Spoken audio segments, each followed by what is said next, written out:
Buenos días, buenas tardes y buenas noches, como en cada ocasión, un nuevo podcast de Compliance sin Fronteras. En esta ocasión estoy acompañada por Paula Mathieu. Bienvenida, Paula. Gracias, encantada de estar aquí. Bueno, la verdad es que hacía mucho tiempo que teníamos ganas de hacer algo para Compliance sin Fronteras. Paula es experta en planes de igualdad en las empresas, dirige Aleph Comunicación desde hace más de 17 años, es una boutique de servicios en materia de comunicación corporativa, interna y externa, Customer Retention, igualdad, diversidad e inclusión y gestión del talento. Es comunicóloga y periodista formada en importantes universidades, tanto de Latinoamérica como en Europa. Es máster en comunicación empresarial por parte de Pompeu Fabra y posgrado en igualdad y política de género en la Facultad Antonio de Nebrija.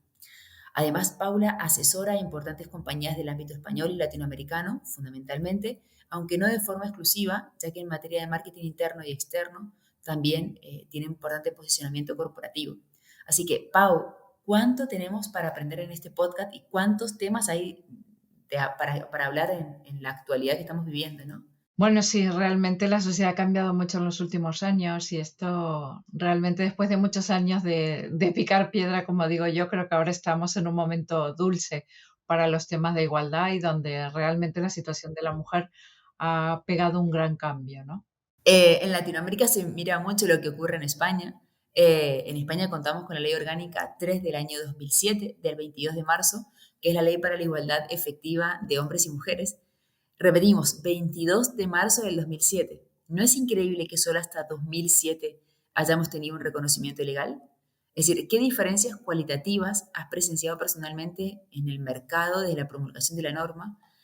Y sobre todo, ¿cuál es la tendencia en el continente? Porque si bien se cuestiona mucho que España lo haya incorporado recién en 2007, todavía hay países en Latinoamérica y en el mundo que no incorporan una normativa de estas características, ¿no? Sí, sí que es verdad que en el caso de España fue una legislación, pese a ser de 2007, muy pionera, porque había una orden europea de transposición a los diferentes países de Europa, pero no estaba materializada en casi ninguno, ¿no? Y esta fue realmente un antes y un después. Y no solo eso, que desde el 2007 ha habido dos modificaciones legales de esta ley que realmente han tenido un impacto muy importante. Uno es el Real Decreto 6/2019, que salió el 5 de marzo de 2019 en unos famosos viernes sociales en el primer gobierno de Pedro Sánchez. Y después tenemos dos reales decretos más nuevos que salieron el 13 de octubre del 2020, casi en plena pandemia, que uno habla de los planes de igualdad en concreto y otro habla ampliamente de las herramientas que debe tener una empresa para combatir las diferencias retributivas. Y este realmente está provocando un impacto, está teniendo un impacto muy importante, sobre todo a nivel legal, porque también junto con estos reales decretos a nivel de inspección laboral y legislación se están haciendo inspecciones y hay sanciones para aquellas empresas que no cumplen, con lo cual, todo esto hace que el tema esté en la agenda de las empresas, quieran o no, y realmente sea un tema de compliance bastante importante. Y en ese punto, Pau, en tu experiencia, ¿qué ventajas colaterales y rasgos informales positivos de carácter has observado que comparten las corporaciones que de forma genuina y sincera adoptan la igualdad real, ¿no? Es decir, hay algunos magazines empresariales que hablan de que las mujeres aportan mayor capacidad de conciliación ad intra y ad extra en la compañía. Ahora, ¿es cierto esto en tu experiencia? Quizás no tenemos todavía datos concluyentes sobre esto, pero sí que lo que sabemos de cierto es que entre el juzgado de España y las demandas que se presentan es que los egos, muchas veces las soberbias y las actitudes de machitos, generan espirales incontenibles en picado, ¿no? ¿Cuál es tu visión en este punto? Bueno, esta pregunta tiene varias partes. La primera es si realmente hay cambios en aquellas empresas que realmente se lo creen, digamos que sí, ¿no? Yo creo que las empresas que realmente lo hacen con una motivación real, hay cambios. Se habla a nivel de investigaciones de que son un 30% de un mayor beneficio en aquellas empresas que implantan todas las medidas que tienen que ver con la igualdad. Luego, hay un punto crítico y es el tema de la gestión del talento. Pensar que en Europa somos el continente más envejecido del mundo y en este momento España es el segundo país detrás de Japón de personas mayores en cuanto a número de personas mayores, con lo cual descartar talento femenino o no tener en cuenta todo el talento femenino que tenemos realmente nos pone en una situación muy crítica a la hora de tener personas para trabajar, ¿no? Entonces yo creo que aquí son dos puntos importantes. Y luego de manera informal sí que es verdad que las mujeres no somos iguales hombres y mujeres, evidentemente, esto lo sabemos todos, a veces nos quieren hacer creer que sí. Hemos de tener las mismas oportunidades, pero no somos iguales, ¿no? Desde la división cromosómica tenemos diferentes habilidades que los hombres. Y las nuestras, evidentemente, tienen un sistema de dirigir un líder, ejercemos las mujeres un liderazgo diferente, ¿no? Tenemos un liderazgo mucho más por consenso, en algunos puntos somos más conservadoras, ¿no? Yo recuerdo que hablaban, por ejemplo, de la crisis de Finlandia, que había sido uno de los primeros países en salir de la crisis del 2008 gracias a que había estado capitaneada por un grupo de mujeres, ¿no? Y ahora aquí en España, por ejemplo, se ha acuñado un término que es el del precipicio, ¿no? Es decir, muchas veces a las mujeres nos ponen en esas situaciones donde todo ha fallado, ¿no? Cuando un hombre lo ha hecho fatal, cuando un equipo de masculino lo ha hecho muy mal, ¿no? Nos ponen ahí, nos tiran a las mujeres a los leones y nos dicen, bueno, a ver ahora qué haces, ¿no? Y está comprobado que las mujeres podemos salir de estas situaciones, pero que tenemos un estilo de liderazgo diferente al de los hombres, ¿no? Que tenemos un liderazgo mucho más por consenso, en contra del orden y mando, ¿no? En muchas empresas donde hemos trabajado temas de liderazgo, directoras que nos decían, no, aquí mi jefe o mi director me dice que si no doy un golpe en la mesa no soy una buena directiva, ¿no? Por ejemplo.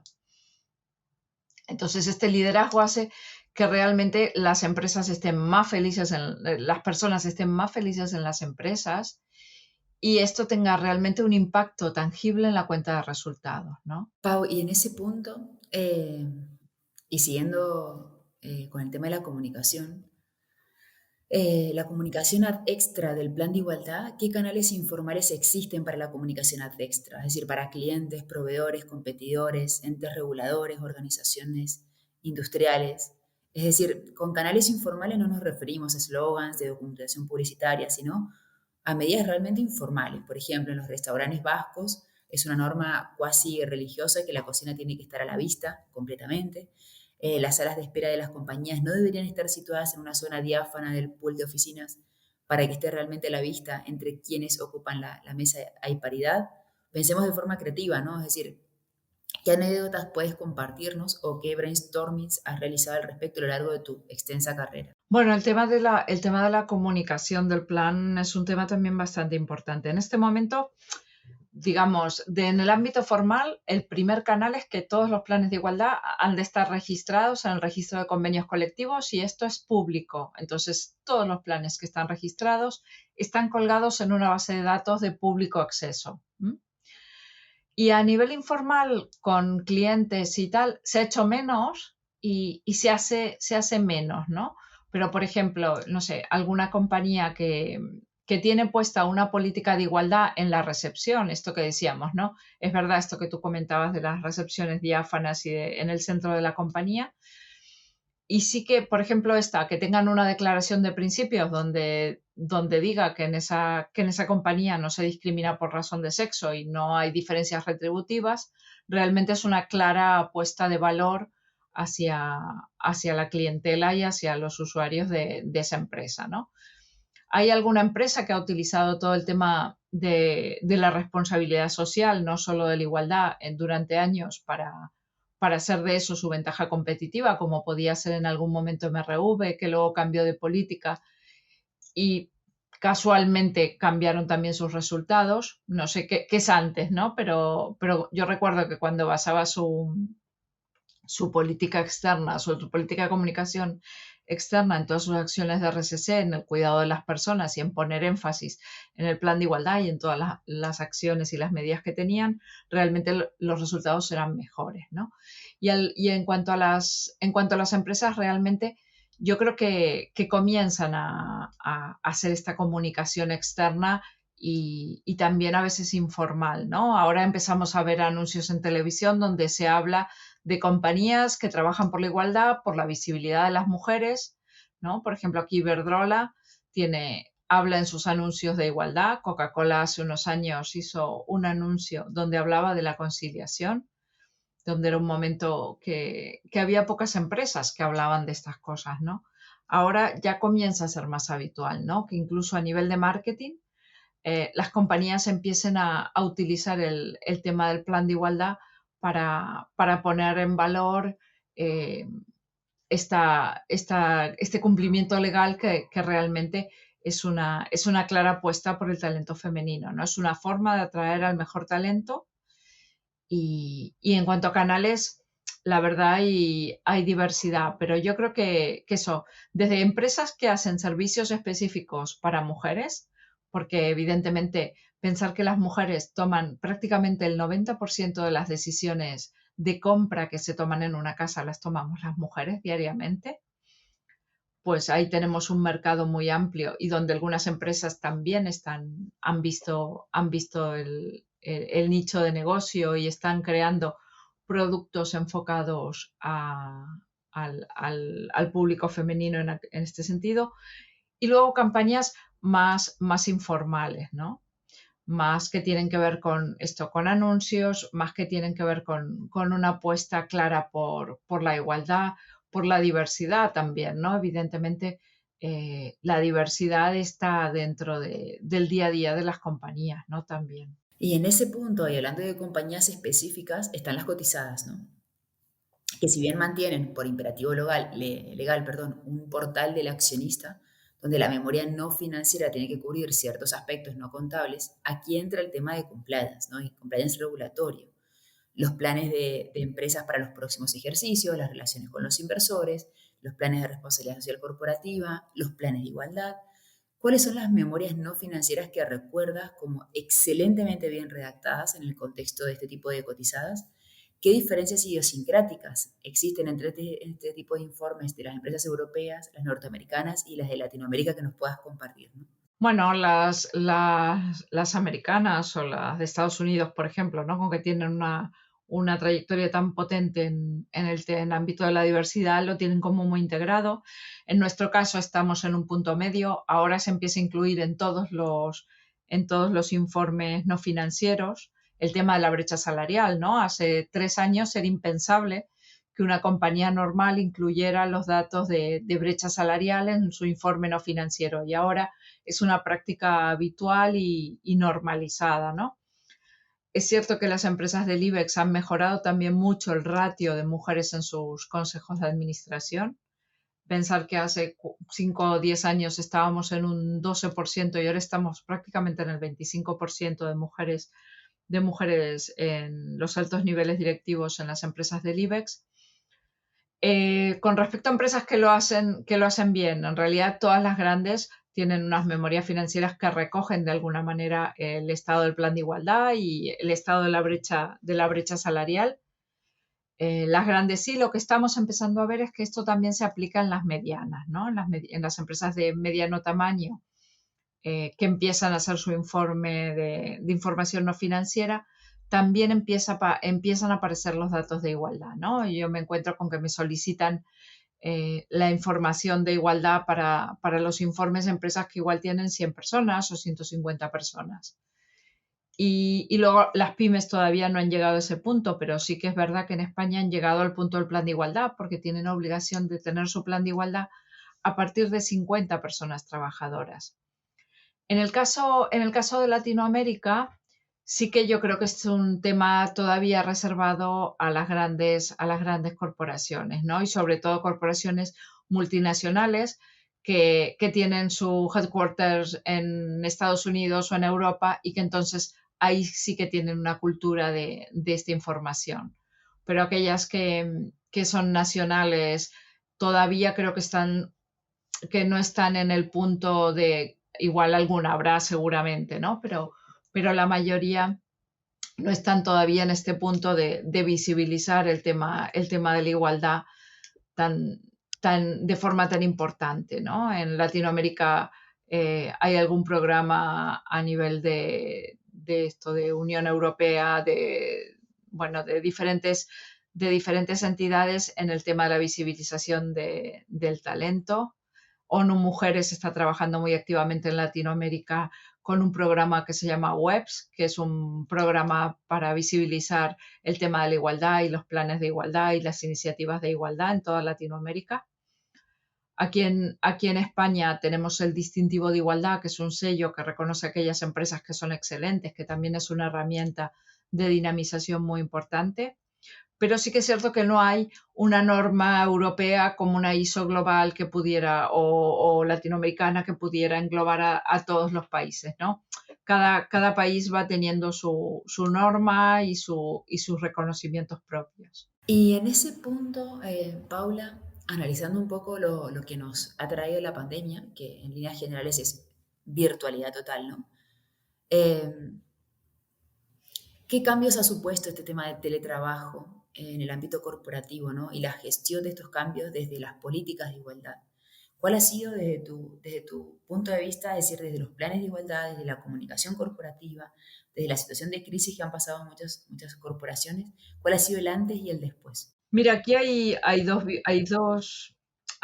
puntos de vista. Uno es el punto de vista de la mujer y otro es el punto de vista de la empresa, de la corporación, ¿no? Desde el punto de vista de la mujer, el teletrabajo no nos ha ayudado. No nos vamos a engañar.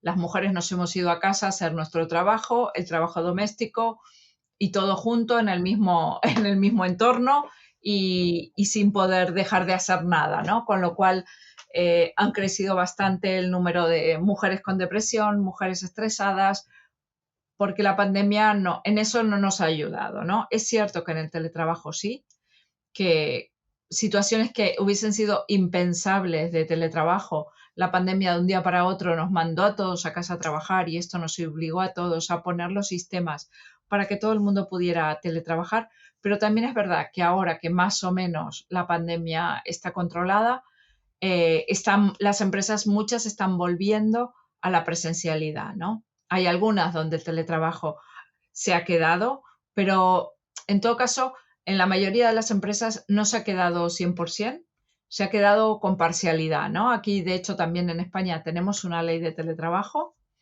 que regula la aplicación del teletrabajo, pero también está el debate de quién se hace cargo de los gastos, ¿no? Del teletrabajo en casa. En este momento la ley dice que si tú teletrabajas, la empresa ha de hacerse cargo de los gastos y en muchas ocasiones las empresas no quieren asumir estos gastos. Entonces, no llegan, la ley habla de que si tú trabajas 2 o 3 días en casa, pues ya se puede considerar que teletrabajas, con lo cual muchas empresas permiten que solo teletrabajes un día en semana y al final esto no es teletrabajo del todo. Aquellas empresas, está bastante polarizado. Por un lado están aquellas empresas que han probado el teletrabajo y han dicho, vale, teletrabajo total, flexibilidad total.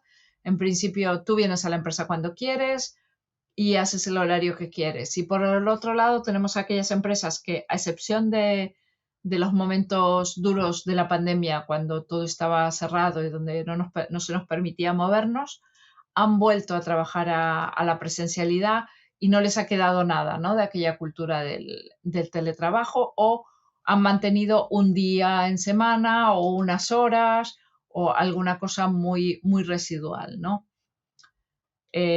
A ver, es cierto que la pandemia es lo único positivo que podemos sacar así, porque creo que hemos aprendido muy pocas cositas. Ha pasado, visto un poco, ¿no? Un poco con perspectiva el tema de la pandemia. Y creo que el teletrabajo, a pesar de que al principio creíamos que se iba a quedar permanentemente para todo el mundo, no ha sido así, ¿no? Hay muchas empresas que están volviendo a la presencialidad y las que han quedado con el teletrabajo permanente realmente son menos, y las que tienen flexibilidad total también, ¿no? Evidentemente va un poco por barrios o por sectores, ¿no? Evidentemente todo lo que es farma tiene muchísima flexibilidad y la gente trabaja desde donde quiere, pero la banca está haciendo volver a su gente presencialmente, por ejemplo. Es un sector que claro que en la pandemia todo el mundo se fue a trabajar a casa y ahora están volviendo a la presencialidad y va un poco así, ¿no? Por sectores,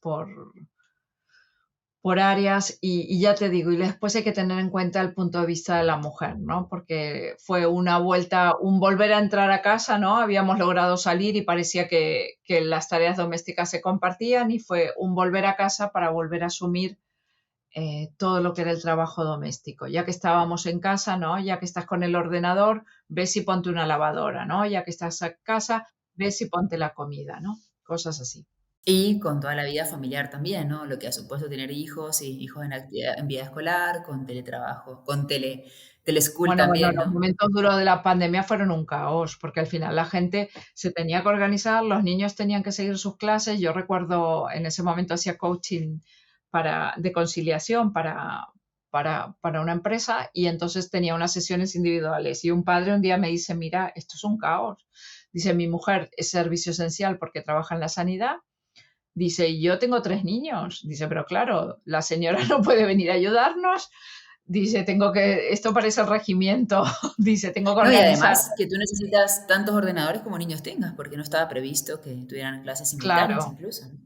claro, claro. Y ellos tenían ordenador, pero entonces él se lo montaba, hacía las pausas del profe del cole. Dice, a las 11 todos el bocadillo. Dice, después cada uno trabaja y hace sus deberes hasta la 1:30. Después preparamos la comida. Pero claro, era un poco así, ¿no? Paula, ¿y las reglas de oro para el futuro asesor externo en materia de compliance en igualdad? Es decir, ¿qué enseñanzas te han forjado y qué consejos tienes para compartirnos para todos aquellos profesionales que tengan muchos años de carrera, que encuentren un nicho tan sujeto a la opinión pública y a las injerencias de terceros, ¿no? ¿Cuál es tu visión en este punto? Bueno, yo creo que el tema de igualdad es un tema que ha venido para quedarse, ¿no? Evidentemente. Yo creo que aunque cambie el gobierno, aunque en algún momento aquí gobierne la derecha, yo creo que hay cosas que no van a volver atrás, ¿no? Yo creo que la igualdad en el mercado laboral es un tema que no tiene retorno, ¿no? Puede quedar más en stand-by, podemos tener leyes más activas o menos activas, pero es un camino que se ha abierto y yo creo que es un modelo de negocio interesante. Por otro lado, eh, hay que trabajar continuamente, ¿no? Es decir, no, la vida de las personas cambia y cuando entramos a colaborar con una empresa, al final lo primero que tenemos que hacer es una foto, un diagnóstico para ver cómo está la empresa en los ámbitos de la igualdad, detectar las áreas de mejora y tener claro que esto es una carrera de fondo, ¿no? Que no es un sprint, ¿no? Ni que todo lo vamos a cambiar en un día, porque son cambios culturales que muchas veces tienen que ver con los cambios sociales también. Y que por otro lado, cuando entramos a una empresa, la igualdad es muy transversal, con lo cual entramos por la igualdad, pero al final acabamos tocando temas de comunicación, acabamos tocando temas de retribución, acabamos tocando temas de clasificación profesional, de gestión del talento, de compensación. Con lo cual, una vez que entramos en la empresa, tenemos ahí un campo mucho más amplio, ¿no? También temas de formación, tenemos temas de prevención del acoso. O sea, entrar en una empresa por un tema de igualdad no es que solo te quedas en una parcelita, sino que es tan transversal y afecta a toda la compañía que realmente se abre ahí un campo de trabajo muy importante, ¿no? Sí, tal cual, es como tú comentas. Hoy en día, aunque cambien los gobiernos, igualdad ha llegado para quedarse, está siendo la prioridad más importante de las empresas. Y además en España el órgano aplicador tiene un rol muy importante y está aplicando importantes sanciones, ¿no? Entonces, en este punto, este elemento sancionador ha hecho que las empresas tomen más conciencia, además de ello. Bueno, esto es como todo, ¿no? Cuando empezó, yo recuerdo la ley de prevención de riesgos laborales, al principio ¿no? Era como la María de la legislación, ¿no? Y hasta que no empezaron a poner sanciones, nadie se la tomó en serio. Y aquí está pasando un poco igual, ¿no? En el año 2007, cuando sale la ley, no todo el mundo se lo ha tomado un poco así, pero ahora que ya las sanciones son duras, no sé, estamos hablando de 4.000 euros de sanción o de 6.000 euros de sanción, pues todos empezamos a temblar un poquito, ¿no? Y nos preocupa que nos sancionen, y nos preocupa no cumplir, y nos preocupa que nos saquen en los medios de comunicación porque tenemos una brecha salarial de no sé cuánto. Bueno, ya va bien, ¿no? Que ocurran estas cosas, porque eso es lo que nos hace cambiar al final, ¿no? Tal cual, tal cual. No, no, no, y es un poco la forma de sensibilizar y poner sobre la mesa en los consejos de administración, en los directorios, etcétera, la importancia de este tema también, que incluso afecta directamente la reputación de las organizaciones, porque ya hay rankings donde qué empresas del IBEX, qué empresas cotizadas le dan más importancia o tienen paridad de mujeres en las tomas de decisiones, ¿no? Y esto hace que las empresas se tomen más en serio estos temas, ¿no? Sí, sí, sí, desde luego. Paula, muchísimas gracias. Ha sido súper productivo este podcast. Nos has enseñado un montón, nos has puesto al día de varias tendencias y sobre todo a nuestros suscriptores y suscriptoras de Cumpleaños Sin Fronteras en Latinoamérica, en donde España es referente y esperemos que empiecen a aplicarse este tipo de normativas para también trasladar estas políticas al resto del continente, ¿no? Pues muchísimas gracias, a mí me ha encantado, sabes que siempre me gusta mucho colaborar contigo, que realmente eres un referente y me encanta charlar contigo de estas cosas. Gracias, Paula. Muchísimas gracias. Espero que estés muy bien. Ojalá nos podamos ver pronto y desde ya, en nombre de todos el equipo y de toda la comunidad, muchísimas gracias.